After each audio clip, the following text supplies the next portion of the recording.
Tak sme v Trenčíne a viete, prečo sa Lenka takto bojí? Ja sa nebojím. Viete prečo? No preto to.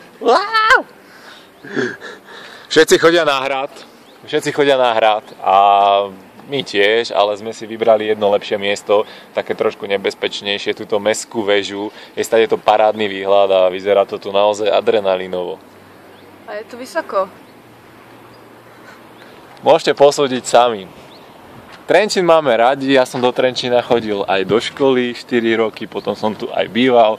Moja mamina sem tiež chodila do školy, takže toto mesto veľmi dobre poznám. Tam dole je jeden podnik, kde sa chodí piť. Tu je synagóga, tu je strecha, tu je nejaký kostol, tam vzadu je štadión a tam je hrad. Takže celý Trenčín v kocke a my ideme cestovať ďalej. Neboj sa! Nebojím sa.